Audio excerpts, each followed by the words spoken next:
बिस्मिल्लाहिर्रहमानिर्रहीम। आज हम शेख अब्दुल कादिर जीलानी, जिन्हें मुहय्यिद्दीन, महबूब सुबहानी, गौसुस सकलैन और गौसुल आज़म के अलक़ाबात से भी जाना जाता है, जो सुन्नी हम्बली तरीक़ा के नहायत अहम सूफ़ी शेख और सिलसिला कादरिया के बानी हैं। उन्होंने किस तरह अपने बचपन में चोरों के एक गिरोह को तौबा करवाई थी। हुज़ूर सय्यदना गौसे आज़म रहमतुल्लाह अलैह अभी बच्चे ही थे कि आप रहमतुल्लाह अलैह को इल्म का और मकबूलाने हक़ की सोहबत का शौक़ पैदा हुआ। आप रहमतुल्लाह अलैह ने अपनी वालिदा की खिदमत में अर्ज़ किया, माँ जी, मुझे इजाज़त दें ताकि मैं बगदाद जाऊँ और इल्म हासिल करूँ।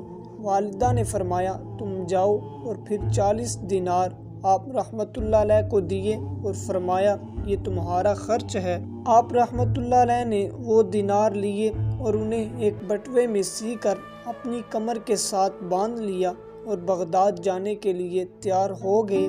वालिदा ने रुखसत करते हुए फरमाया, बेटा, हमेशा सच बोलना और झूठ से दूर रहना।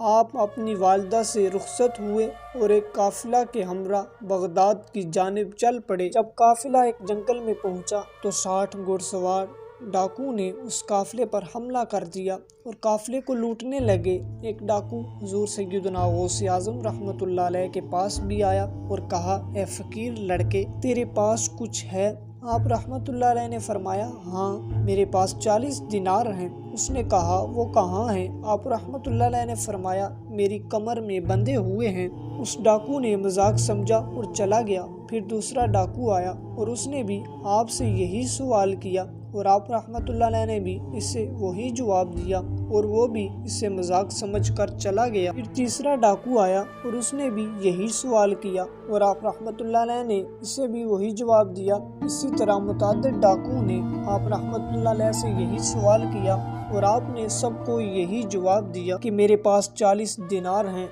इन डाकुओं को शक हुआ तो वो आपको पकड़कर अपने सरदार के पास ले गए। डाकुओं के सरदार ने भी आप रहमतुल्लाह अलैह से यही पूछा, क्या फ़कीर लड़के, तेरे पास कुछ है? आपने फरमाया, हाँ है। वो बोला, क्या है?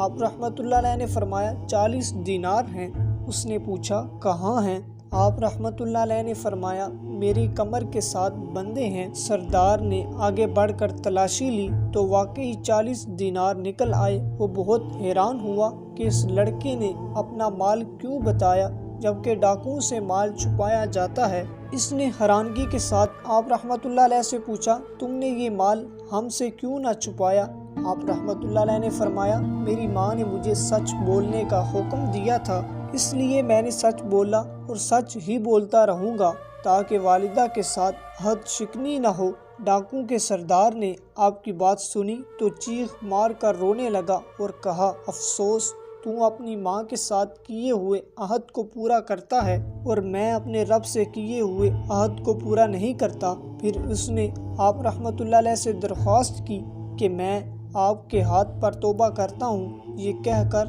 उसने तौबा की और अपने साथियों से कहा, तुम चले जाओ और अब मेरा तुम्हारे साथ कुछ ताल्लुक नहीं है। उन्होंने कहा, हमारे सरदार तुम ही हो और हम भी तुम्हारे साथ इस बुराई से तौबा करते हैं। चुनाचे उन सब ने सिद्के दिल से तौबा कर ली और लूटा हुआ माल भी काफिले वालों को वापस कर दिया। इस तरह आप रहमतुल्लाह अलैह ने डाकुओं के इस वफ्द को सच्ची तौबा करवाई।